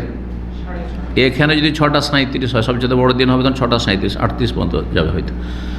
তাহলে আপনি আরও 45 মিনিট অ্যাড করেন, তাহলে কত হয়ে যাবে? হ্যাঁ, 7:15 বেশি, 7:15 বেশি প্রায় হয়ে যাবে। 7:20-22 পর্যন্ত চলে যাবে। 7:20 পর্যন্ত সূর্য ডুবা পর্যন্ত দোয়া করতে থেকেছেন। কত ঘন্টা? একটা থেকে নি 6 ঘন্টা। 6 ঘন্টা। এই নয় যে এর মাঝখানে ঘুমিয়েছেন, যেমন আজকাল অধিকাংশ হাজির একেবারে নাক ডেকে ঘুমায়। আমি দেখেছি আল্লাহ আকবার, খুব কমই লোক আছে যে দীর্ঘ সময় ধরে দোয়া করে, কন্টিনিউ আধা ঘন্টা দোয়া করছে, 40 মিনিট দোয়া করছে, অথবা ইবাদতবন্দিকে দোয়া হয়তো 1 ঘন্টা করতে পারছেন না, কিন্তু 15 মিনিট আধা ঘন্টা দোয়া করলো, তারপরে আবার কোরআন তেলাওয়াত করছে, আবার জিকির আজকার করছে, আবার ইবাদতবন্দি করছে। হ্যাঁ, দিনের কথা কি শুনছেন না, তারপরে ঘুরতে বেরিয়ে গেল। চল দোয়া করা হয়েছে একটা চক্কর দিয়ে, কোথায় কি হচ্ছে না হচ্ছে আর কোথায় কি ফ্রি পাওয়া যাচ্ছে, আর তারপরে এসে আবার এইরকম খেলতামাশা। এইভাবে হয়? হজের একটা কোয়ালিটি হইতে হবে। তো নবী সাল্লাল্লাহু আলাইহি সাল্লাম সূর্য ডোবা পর্যন্ত দোয়া করতে থেকেছেন। ও আমারান্নাস আইয়ার ফাওয়ান বাতনে অরনা, নবী সাল্লাল্লাহু আলাইহি ওয়াসাল্লাম নির্দেশ দিলেন জনগণকে, হাজী সাহেবদেরকে, যে অরনা নামক উপত্যকার নিম্ন ভাগ থেকে তোমরা উঠে যাও, ওখানে কি অবস্থান করিও না। ওই জায়গায় অবস্থান করলে সেটা আরাফার ময়দানে অবস্থান হবে না, যেটা মসজিদে নামেরার কাছে। এই জন্য মসজিদে নামারে যখনই সালাত শেষ হয়ে সবকে কিন্তু সেনাবাহিনী বিদায় করে দেয়, ওখান থেকে বের করে দেয়, বসতে দেয় না ওখানে।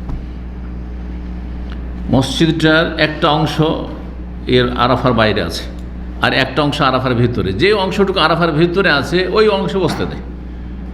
আমি কয়েকটা হজ করেছি ছাত্র জীবনে এই মসজিদের ভিতরে ঢুকে, কারণ ছাত্র জীবন তখন যৌবনকাল ছিল, জায়গা নিত, একটু আরামের জায়গা নিতাম। একেবারে সকাল সকাল গিয়ে মসজিদে ঢুকে পড়লাম, আর ঢুকলাম তো কয়েকজন, তো বাইরে গেলেও তো জায়গা দখল হচ্ছে না, পার্টি বিছিয়ে দিয়েছি। আর বাথরুমে গেলে 2 জন যাচ্ছি, তাই 2 জন আছে বসে, 1-2 জন আছে পাহারা দিচ্ছে। এই করতে করতে এইরকমই মসজিদে খাইফে মেনায় ঢুকলাম, তো ঢুকলাম ওই যে 8 তারিখে একবার ঢুকলাম, তারপরে তো আবার চলে গেলাম তো এতে আরাফা থেকে এসে 10 তারিখ আবার ঢুকলাম তাড়াতাড়ি করে। এই 13 তারিখ পর্যন্ত 3 দিন মসজিদে কেউ না কেউ বসে আছে পাটি বিছি। এগুলো ছিল আমাদের প্রথম জীবনের হজ, ফ্রি হজ, যা খাওয়া খরচ, আর ওর মধ্যে ফ্রি পেয়ে গেলে তার ওটাও খরচ নেই। ফ্রি খাওয়ার মেলা কেসাও আছে, যে সময় নেই, যখন লম্বা সময় থাকবে তখন ফ্রি খাওয়া, কিছু লোকের ফ্রি খাওয়ার দৃশ্য দেখে অবাক আশ্চর্য।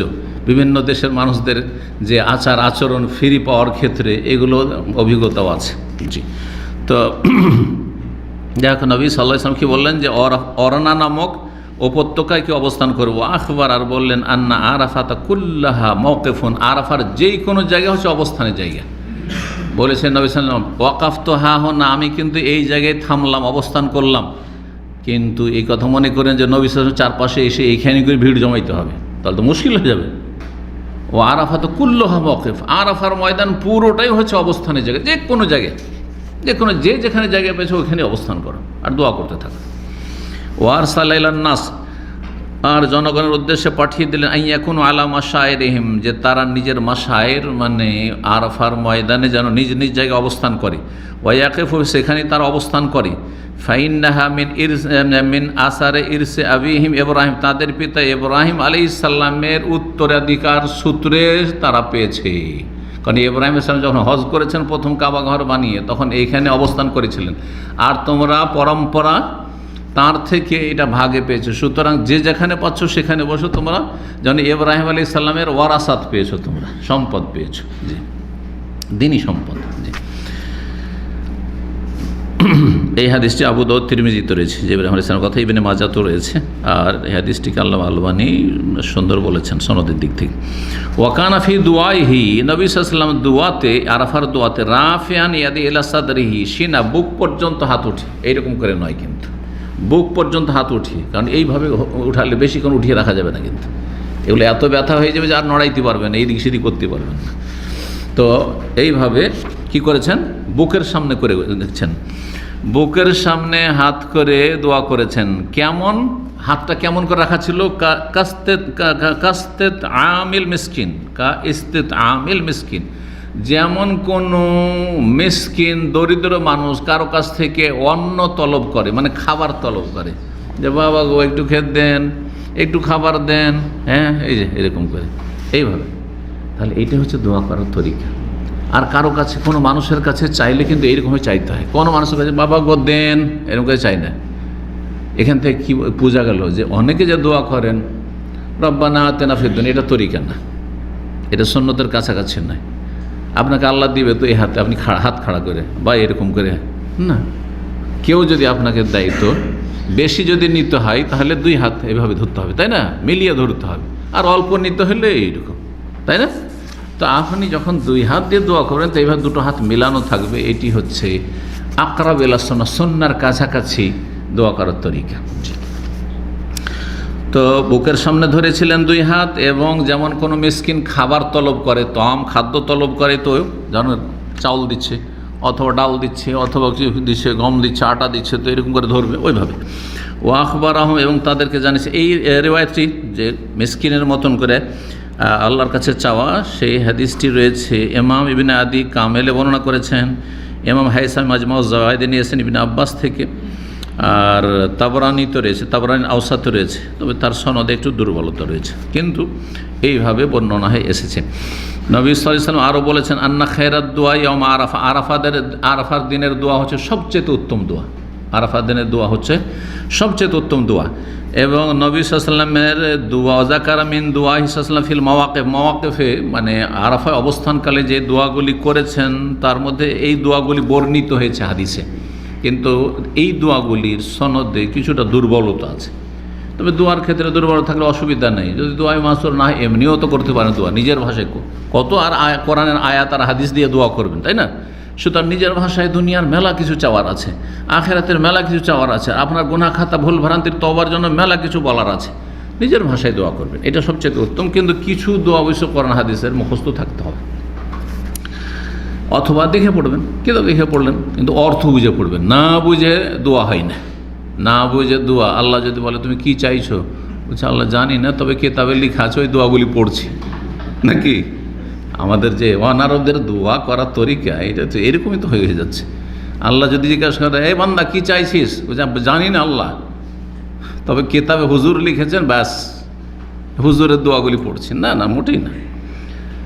তো নবী সাল্লাল্লাহু আলাইহি ওয়াসাল্লাম যে দোয়াগুলি বর্ণিত হয়েছে তার একটি দোয়া আল্লাহুম্মা লাকাল হামদু কাল্লাযী নাকুল, আল্লাহ তোমার সমস্ত প্রশংসা, কাল্লাযী নাকুল যেমন আমরা বলছি, ওয়া খায়রা মিম্মা নাকুল যা আমরা বলতে পারছি তার চাইতে ভালো দোয়া করছি তোমার, হ্যাঁ তোমার প্রশংসা করছি, মানে আমরা যতটা প্রশংসা করতে পারি না তার বেশি প্রশংসা তোমার করছি। আল্লাহুম্মা লাকা সালাতি, আমার সালাত তোমার জন্য, অনুসুকি আমার কোরবানি তোমার জন্য, মাহি আমার জীবন মরণ সব আমার তোমার জন্য, ওয়া ইলাইকা মাআবি এবং আমার প্রত্যাবর্তন তোমার উদ্দেশ্যে, ওয়ালাকা রব্বে তোরাসি আমার সম্পদ যা কিছু আছে রব তোমার। আল্লাহুম্মা ইন্নী আউযু বিকা মিন আযাবিল কবর, কবর আযাব থেকে আশ্রয় গ্রহণ করছি, ওয়াসওয়াসাতিস সাদরে সিনার বুকের মানে কলবের হৃদয়ের ওয়াসওয়াসা কুমন্ত্রণা থেকে তুমি আশ্রয় কামনা করছি, ওয়া শাতাতাল আমরে এবং আমার কার্যক্রম বিক্ষিপ্ত হয়ে যাওয়া ছিন্ন ভিন্ন হওয়া থেকে আশ্রয় কামনা করছি। কারণ মানুষ কাজ করতে গিয়ে যদি এদিক সেদিক হয়ে যায়, এলোমেলো, যে শাতাত মানে এলোমেলো হয়ে যাও, ব্যবসা করছেন এলোমেলো হয়ে যাচ্ছে, চাকরি করছেন যেখানে যাচ্ছেন এলোমেলো হয়ে যাচ্ছে, কিছু চাকরি করলেন আবার টার্মিনেট, আবার পেরেশানি শেষ নেই। এগুলো হচ্ছে কি শাতাত। আল্লাহ জামা নয়, যেখানে আছে আল্লাহ শান্তিতে যেন থাকতে পারি।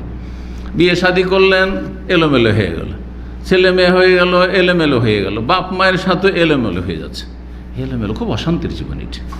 দোয়া তাহলে খুব ভালো দোয়া। ও শাতাত আল-আমরি আল্লাহুম্মা ইন্নী আউযু বিকা মিন শাররি মা তাজিউ বির রিহ, আল্লাহ তোমার কাছে সেই অনিষ্ট থেকে আশ্রয় কামনা করছি যা হাওয়া বাতাসে নিয়ে আসে। হাওয়া বাতাস অনেক সময় মানুষকে ধ্বংস করে দেয়, বাড়ি ঘর ধ্বংস করে দেয়, ধন সম্পদ ফসল ধ্বংস করে দিচ্ছে। ইমাম তিরমিজি হাদিসটি বর্ণনা করেছেন, তিরমিজিতে রয়েছে, তবে সনদ এর শক্তিশালী নয়। ইমাম তিরমিজি রাহিমাহুল্লাহ বলেছেন দুর্বলতা রয়েছে হাদিস, যেমনটা বললাম। আরও একটি দোয়া উল্লিখিত হয়েছে নবী সাল্লাল্লাহু আলাইহি ওয়াসাল্লামের আরাফার ময়দানে, আল্লাহুম্মা ইন্নাকা তাসমাউ কালামি, আল্লাহ তুমি আমার কথা শুনছো, তারা মাকানি আমার অবস্থান দেখছো, আমি কোথায় আছি, কি অবস্থায় আছি, এহরামের কাপড়ে আছি আল্লাহ, হজের অবস্থায় আছি আল্লাহ, ধুলো ধূসরিত হয়ে আছি, জি কোথা থেকে আমি সফর করে এসেছি, কত খরচ করে আল্লাহ এসেছি তোমার কাছে শুধু চাওয়ার জন্য, গুনাহ মাফের জন্য। এই ওয়া তাআলামু সিররি ওয়া আলানিয়াতি, তুমি আমার গোপন আর প্রকাশ্য সব কিছু জানছো। ওয়ালা ইয়াখফা আলাইকা শাইয়্যুম মিন আমরি, আমার অবস্থার কোনো কিছু লুকিয়ে নেই আল্লাহ তোমার উপর, তুমি সব জানছো আল্লাহ, লুকাবার কোনো ক্ষমতা নেই। আনাল বায়েসুল ফাকির, বায়েস মানে অসহায়, আমি হচ্ছি অসহায় দরিদ্র। আল মোস্তাগিস, ফরিয়াদকারী, ফরিয়াদ করছি, যাচ্চা করছি। আল মোস্তাজির, আশ্রয় কামনা করছি। আল ওয়াজেল, আমি ভয়ে ভীত। মুশফিক, দুটোই কাছাকাছি অর্থ। ওয়াজেল মানে ভীত, আর মুশফিক মানে হচ্ছে ভয়ে কম্পিত বা ভয়ে ভীত। আল মকির, আল মোতারিফ, আমি অঙ্গীকার করছি, স্বীকার করছি বেজনবী গুনাহ, যে আমার অনেক গুনাহ রয়েছে। আস আলুকা মাসালাতুল মিসকিন, আমি দরিদ্র মিসকিনের মতো তোমার কাছে আমি যাচ্চা করছি, চাইছি। ও আবতাহিলু ইলাইকা ইবতিহাল আল মুযনিবুজ জালিল, আর তোমার কাছে একগ্র চিত্তে কামনা করছি, কায়মনে চাইছি গুনাহগার ব্যক্তি এবং একবারে বিনয়ী ব্যক্তি, নমনীয় ব্যক্তি যেমন কামনা করে। ওয়াদু আল খাইফুদ দারির, এবং ওয়াদুকা তোমার কাছে দোয়া করছি ভয়ে ভীত ক্ষতিগ্রস্ত ব্যক্তি যেমন দোয়া করে। মান খাজাআত লাকা রাখাবাতুহু, তোমার সামনে যার গর্দন অনুগত। ওয়াফাজা তাইনাহু, যার দুই চক্ষু থেকে অশ্রু প্রবাহিত। ওয়াজাল্লা জাসাদুহু, যার শরীর বা দেহ তোমার সামনে অনুগত বা বিনয়ী। ওয়া রাগামা আনফুহুল্লাকা, তোমার সামনে তার নাক ধুলোধূসরিত। আল্লাহুম্মা লা তাজআলনি বিদুআইকা শাকিয়া, তোমার দোয়া করতে গিয়ে আমাকে তুমি হতভাগা বানিয়ে দিও না, দোয়া যদি কবুল না হয় তো হতভাগা, তো এমনটা না হয় যে আমি দোয়া করে হতভাগা হয়ে গেলাম। ওয়াকুন বি রউফান রাহিমা, আমার উপর তুমি রউফ স্নেহশীল দয়ালু হও আল্লাহ। ইয়া খায়রাল মাসউলিন, যত কেউ পৃথিবীতে আছে যাদের কাছে চাওয়া হয় তার মধ্যে তুমি সবচেয়ে উৎকৃষ্ট যার কাছে চাওয়া হয়। ইয়া খায়রাল মুতিন, সর্বোত্তম দাতা তুমি। ইমাম তাবরানী রাহিমাহুল্লাহ হাদিসটি বর্ণনা করেছেন, তবে এর সনদ একজন বর্ণনাকারী রয়েছে দুর্বল, যার ফলে এই হাদিসটিতেও দুর্বলতা রয়েছে। মুসনাদ আহমদ আমর ইবনে শুআইব থেকে বর্ণিত হয়েছে, তিনি তার দাদা থেকে বর্ণনা করেছেন যে নবী সাল্লাল্লাহু আলাইহি ওয়াসাল্লাম কানা আকসার দোয়াইন, নবী সাল্লাল্লাহু আলাইহি ওয়াসাল্লাম আরাফা, আরাফার দিনের সবচেয়ে বেশি যে দোয়াটি পড়েছেন নবী সাল্লাল্লাহু আলাইহি ওয়াসাল্লাম তা হচ্ছে লা ইলাহা ইল্লাল্লাহু ওয়াহদাহু লা শারীকা লাহু লাহুল মুলকু ওয়া লাহুল হামদু বিয়াদিহিল খায়রু ওয়া হুয়া আলা কুল্লি শাইইন, এখানে বিয়াদিল খায়রু রয়েছে, অতিরিক্ত কোনো রিওয়ায়াতে নেই। ওয়া হুয়া আলা কুল্লি শাইইন কাদির, এক কথায় কালিমা তৌহিদের দোয়া, কারণ কালিমা তৌহিদ আল্লাহর তৌহিদের ঘোষণা। আর আল্লাহর রহমত চাওয়ার সবচেয়ে বড় উপায় হচ্ছে তৌহিদ, সবচেয়ে বড়। আজকে যে সৌদি আরবে আল্লাহর রহমত আছে, এই মরুভূমিতে কোনো ফসল হয় না, কোনো ফলমূল জন্মায় না, তারপর সব রকমের ফল ফসল আর সব রকমের নিয়ামত এখানে পাচ্ছেন। কিসের বরকত? তৌহিদের বরকত। যেখানে শিরিক নেই, এখানে দুর্গা পূজা নেই, আর আমাদের দেশে মেলা নেকির কাজ হচ্ছে, কিন্তু দুর্গার অভাব নেই, শিরক কুফরির অভাব নেই। বুঝতে পেরেছেন না? এই যে বরকত, এই নয় যে এখানে কোনো পাপ নেই, সব ফেরেশতা বাস করে। শিরক কুফরি ছাড়া যতগুলি পাপ আছে দুনিয়াতে, অন্য জায়গা আছে, এখানেও আছে। অন্য জায়গায় খারাপ লোক আছে, এখানেও খারাপ লোক আছে। আপনারা হয়তো পাল্লা পড়েনি, যার পাল্লা পড়েছে সে জানে যে কত খারাপ লোক আছে, জি, কত জালেম আছে। তো কথা হচ্ছে তারপরও আল্লাহ রহম করেছেন, তার আল্লাহর রহমত হাসিলের ওলামারা বলেছেন এই হাদিসটার ব্যাখ্যাতে যে কালমা তৌহিদ কেন পড়লেন বেশি বেশি, এই দুয়াটাই কেন এত বেশি আরাফার ময়দান পড়লেন? কারণ যখন আল্লাহর তৌহিদ আপনি বেশি বেশি পড়ছেন, আপনি আল্লাহর একত্বের কথা, তখন আল্লাহর রহমত আপনার উপর আসছে। কারণ যতই ভুল করেন না কেন, আল্লাহ ছাড়া আপনি কিছু বুঝেন না। দেখেন যাদের ছেলে মেয়ে আছে আর দুষ্টমি করে, তারা কিন্তু এই কথাটি বলে, আমার ছেলে, এই ছেলেটা যতই দুষ্টমি করুক না কেন বাপ মা ছাড়া কিছু বুঝে না, বাপ মা ছাড়া কিছু বুঝে না। বাপ মায়ের বিরুদ্ধে যদি কেউ কিছু বলে একটু বরদাস্ত করবে না, হয়তো দুষ্টামি করছে, মায়া হবে না, কারণ বাপ মা ছাড়া কিছু বুঝে না। উত্তম উদাহরণ আল্লাহর জন্য দিতে পারেন আপনি। আল্লাহ যতই ভুল হোক না কেন, যতই পাপ হোক না কেন, যতই গুনাহ হোক না কেন, কিন্তু তোমার ছাড়া কোথাও আমি যাই না, কোনো ওলি বুজুর্গের কাছেও যাই না, আর কাউকে আমি বিশ্বাস করি না, কেউ দিতে পারে না, আমাকে তাবিজও রক্ষা করতে পারে না। অন্যরা তাবিজ, কেউ তাবিজ বাঁধে, কেউ বালা বাঁধে, কেউ আর কিছু করে, কেউ কত টোটকা ফোটকা করে, কত শিরক বিদআত, কত তাদের আশ্রয়ের জায়গা তারা মনে করে। আমি মনে করি যে আল্লাহ তোমার ছাড়া আমার কোনো আশ্রয়ের জায়গা নেই। কেন আশ্রয় দেবেন আল্লাহ রাব্বুল আলামিন? জানছে যে আমার বান্দা আমাকে ছাড়া কিছু বুঝে না, এটা হচ্ছে তৌহিদের বরকত। বিষয়টাকে এভাবে বুঝতে হবে। জি, এই জন্য তৌহিদ সবচেয়ে বড় ইবাদত। তৌহিদ হচ্ছে সবচেয়ে বড় ইবাদত। অন্তরে তৌহিদ, জবানে তৌহিদ, এই যে কালিমা তৌহিদ পাঠ করা, আর কাজে কর্মে তৌহিদ। জি, আল্লাহ রাব্বুল আলামিন তৌহিদ প্রতিষ্ঠার তৌফিক দান করুন, তার সাথে সমস্ত গুনাহ থেকে বেঁচে থাকার তৌফিক দান করুন, সমস্ত ভালো নেকি করার তৌফিক দান করুন। আমরা শেষ দিকে তো এই দোয়া বেশি বেশি পড়েছেন, হাদিসটি তো খুব প্রসিদ্ধ, তাই না? আর আমরা বিভিন্ন আলোচনা কিন্তু এটা করছি যে নবী সাল্লাল্লাহু আলাইহি ওয়াসাল্লামের সবচেয়ে বেশি দোয়া ছিল আরাফায় এই দোয়াটি, তাই না? কিন্তু হাদিসের সনদটা সম্পর্কে কোনোদিন আমরা আলোচনা মনে হয় করিনি। এখানে যেহেতু সনদের গবেষণাটা আছে, হাদিসটি মুসনাদ আহমদে রয়েছে, কিন্তু এর সনদে একজন বর্ণনাকারী মোহাম্মদ বিন আবি হুমায়দ রয়েছেন, তিনি হাদিস সাবজেক্টে, হাদিসের বিষয়ে দুর্বল মানুষ ছিলেন, যার ফলে আল্লামা আলবানী যায়িফুল জামেতে হাদিসটিকে দুর্বল বলেছেন। সনদ হাদিস হচ্ছে দুর্বল, তবে কালমা তৌহিদের আম ফজিলতে কোরআনের মেলা আয়াতও আছে আর হাদিসও আছে, যার ফলে সব মিলিয়ে বলা যেতে পারে। কিন্তু শুধু এই দোয়াই পড়বেন না, আরও বহু দোয়া পড়বেন আপনি। আরাফার ময়দানে আপনি বহু দোয়া পড়বেন। তার মধ্যে নবী সাল্লাল্লাহু আলাইহি ওয়াসাল্লামের সহিহ হাদিস যে সবচেয়ে বেশি যে দোয়াটি বেশি বেশি করতেন তা হচ্ছে রব্বানা আতিনা ফিদ দুনিয়া হাসানা ওয়া ফিল আখিরাতি হাসানা ওয়া কিনা আযাবান্নার। তারপরে ইয়া মুকাল্লিবাল কুলুব সাব্বিত কুলুবানা দিন বা কলবি আলা দিন, কি দোয়া পড়তেন নবী সাল্লাল্লাহু আলাইহি ওয়াসাল্লাম খুব বেশি বেশি। তো তাছাড়াও সব দোয়া দুনিয়া আখিরাতে সবই চাইবেন আপনি। বলছেন যে ওয়াসানি তো হাজিল আদিয়া ফিহা লিনুন, ইমাম ইবনুল কাইয়িম এবং শাইখ মুহাম্মদ আহমদ বলছেন যে এই যে দোয়াগুলি আমি বর্ণনা করলাম এগুলির সনদ এদের দুর্বলতা রয়েছে, খুব দুর্বল নয় কিন্তু দুর্বলতা কিছুটা আছে। একজন দুর্বল আর তার মধ্যে দুর্বলতা আছে, দুটোতে পার্থক্য আছে। কিন্তু মানুষের ক্ষেত্রে যেমন পার্থক্য আছে, হাদিসের ক্ষেত্রে পার্থক্য আছে। এই লোকটি দুর্বল, আর বলছি এর মধ্যে দুর্বলতা আছে, দুটোতে পার্থক্য কি বুঝলেন? ভাষাগত কি পার্থক্য বুঝলেন? কে বুঝলেন? এ বেশি দুর্বল, মানে দুর্বল, একবারে স্বীকৃত দুর্বল, আর ওর মধ্যে কিছুটা দুর্বলতা আছে, কিছুটা দুর্বলতা আছে, দুর্বল নয় কিন্তু দুর্বলতা আছে, হালকা দুর্বল, তার মানে বোঝা গেছে না? জি, ঠিক ওইরকম হাদিসের ক্ষেত্রে যার মধ্যে দুর্বলতা আছে, কয়েকটা যদি সনদ পাওয়া যায় তাহলে সেটা একটু শক্তিশালী হতে পারে। কিন্তু যে দুর্বল, এই দুর্বল দুর্বল দুর্বল সবগুলি দুর্বল হলে কোনো কাজে আসবে না। কথা বুঝতে পারছেন? এই বলছেন এখানে নাজেল হয়েছিল এই আয়াত আলিয়ামা আকমালতু লাকুম দীনাকুম ওয়া আতমামতু আলাইকুম নি'মাতি ওয়া রাদিতু লাকুমুল ইসলাম দীনা। হ্যাঁ, এই আয়াত নাজেল হয়েছিল এখানে। সহিহ বুখারীতে রয়েছে, আর সহিহ মুসলিমও রয়েছে, মুসনাদ আহমদ রয়েছে। সূরা মায়েদার আয়াত নম্বর 3 অংশ এটি। ওয়াহনাকা সাকাতা রাজুলুন আন রাহিলাতিহি, এই আরাফার ময়দানে একটি লোক উটের পিঠ থেকে আছাড় খেয়ে পড়ে যায়। সুবহানাল্লাহ, দুর্ঘটনা হবে, যেখানে ভিড় বাড়ছে সেখানে দুর্ঘটনা হবে। যত স্পিডের যানবাহন তৈরি হচ্ছে তত বেশি দুর্ঘটনা বাড়ছে, কিন্তু আর যত কম স্পিডের তত দুর্ঘটনা কম, ঠিক কিনা? কিন্তু হবে। উটের পিঠ থেকে আছাড় খেয়ে পড়ে, ফামাতা, মরে গেছে সেই লোক, মারা গেছে। ফামা রাসূল নির্দেশ দিলেন আইয়ুকাফানা ফি সাওয়াদ, 2টি কাপড়ে তাকে কাফন দিয়ে দাও, ওই এহরামের 2টো কাপড়ে, অন্য কাপড় না। অধিকাংশরা বলছেন যে এহরামের কাপড়ে সে থাকবে, আল্লাহর সামনে হাজির হবে সেই জন্য। কিন্তু কেউ কেউ বলছেন যে হয়তো অতিরিক্ত কাপড় ছিল না সেই জন্য। হানাফি মজহাব আর মালিকি মজহাব তারা বলছে যে না, এহরাম অবস্থায় মোহরেম যদি মারা যায় তো স্বাভাবিক মাইয়েতের মতোই তাকে 3টা কাপড় দিতে হবে, এটা হচ্ছে হানাফি মজহাব। কিন্তু অধিকাংশ আইম্মা কেরামরা এই হাদিসের আলোকে বলছেন না, এহরামের কাপড়েই তাকে কি করতে হবে? দাফন করতে হবে। ওয়ালা ইউমাসাবে তিবিন, আতর সুগন্ধি লাগাবে না। ওয়াইউকসালাবে মাইন ওয়াসিদিন, পানি এবং বরই পাতা দিয়ে গোসল দেওয়া হবে, কুল পাতা দিয়ে। ওয়ালা ইউগাত্তার রাসও, মাথা ঢাকবে না।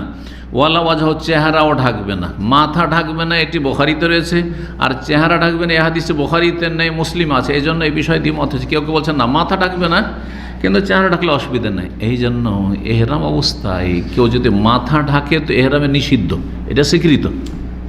এহরাম অবস্থায় আছেন, উমরাতে হোক আর হজে হোক, আর মাথা যদি ঢাকার ইচ্ছা করে তাহলে নিষেধ। কিন্তু চেহারা ঢাকার ক্ষেত্রে কেউ যদি একটু এরকম করে থাকে তো এটা ওই রকম এই না, শক্ত নয় যেটা মাথা ঢাকার মতো। জি, তবে চেহারা না ঢাকা উচিত পুরুষদের। তো মহিলাদের বেগানা পুরুষ থাকলে ঢাকবে। রাসূলুল্লাহ সাল্লাল্লাহু আলাইহি ওয়াসাল্লাম এই নির্দেশ দিলেন যে মাথা ঢাকবে না, ওয়ালা চেহারাও ঢাকবে না। ওয়া আখবার, আর জানিয়ে দিলেন আন্নাল্লাহ ইয়াবাসু ইয়াউমাল কিয়ামাতি, কিয়ামতের দিনে আল্লাহ এই লোককে উঠাবেন কি অবস্থায়? তালবিয়া পাঠ করা অবস্থায় লব্বাইক আল্লাহুম্মা লব্বাইক করবে হাসরের মাঠে। জি, এটি তার জন্য সাক্ষী হবে। এই হাদিস সহিহ বুখারীতে রয়েছে, সহিহ মুসলিমে রয়েছে। এখানে আজকের আলোচনা শেষ করছি। আর এই হাদিস থেকে ইমাম ইবনুল কাইয়িম রাহিমাহুল্লাহ 12টি মাসলা ইস্তেমাত করেছেন।